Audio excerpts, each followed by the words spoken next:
bisa masuk. Nah, hati itu bentuknya seperti begini Pak. Ini jangan sampai ada celah yang setan alias iblis ini masuk.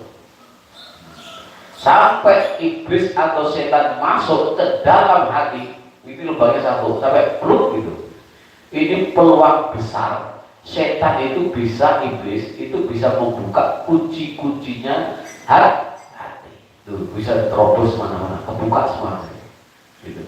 Maka kalau kita tidak memberikan kesempatan iblis laknatullah bersama hawa nafsu ini masuk ke dalam hati, ini kemungkinan kecil ini nggak bisa masuk. Tapi kalau sampai masuk sekali aja deh, itu terobosnya kemana-mana, jalurnya kemana? Supaya hati kita ini tidak dimasukin iblis alias setan, ini harus diperbanyak kita mulazimah zikir kepada Gusti Allah. Zikir apa Pak? Ya yang jelas zikir khauf, zikir di dalam hati, yaitu ismudzat, asma Allah yang namanya Allahu Allah, Allahu Allah, Allahu Allah. Insya Allah dengan itu kita terjaga dari rayuan iblis laknatullah yang akan mengelilingi hati kita, membujuk kita nurutin hawa nafsu, gampang marah, emosian, iri dengki, buruk sangka, ya, terus pamer, terus sombong, macam-macam lah. Ini adalah yaitu hawa nafsu yang serakah, dan di situ hawa nafsu yang bikin ngajak kita itu kedengkian, kedendaman, kebencian, masya Allah, suka bikin berantem.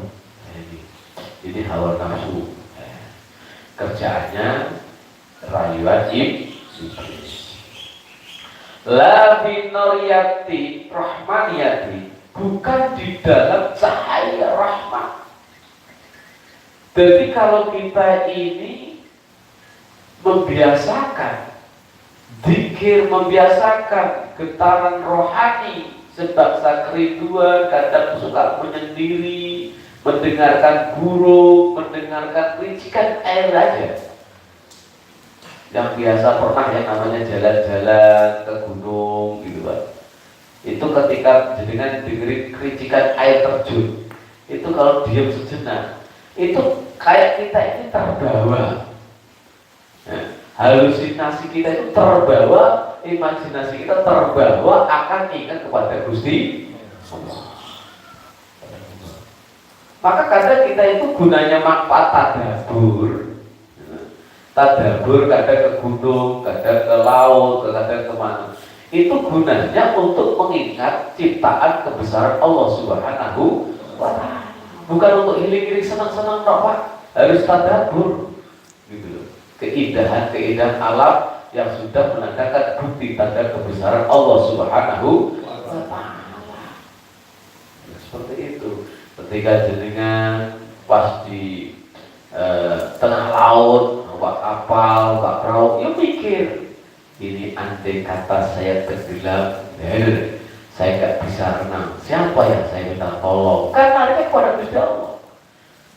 Dan begitu lihat ikan di laut kok banyak seperti ini, siapa yang ngasih empat? Siapa yang ngasih makan? Bayangkan tuh. Padahal kita punya akuarium sedikit aja, ini sering beli makanan ikan. Dan terus kalau di laut itu siapa yang ngasih makan? Terus kalau kita melihat banyak manusia yang kemarin di Monas misalkan, segitu banyaknya orang umpamanya pada makan minum, ini siapa yang ngasih makan dan minum? Itu larinya ke Gusti Allah. Ketika kita lari ke pasar, pasarnya itu kok pedagang semua lagi gitu. Nah, itu siapa yang membeli? Inilah kita kalau mikir-mikir terus, akhirnya larinya kepada Gusti Allah, namanya getaran rohani. Nah, kalau kita sudah membiasakan tadabbur, getaran rohani itu,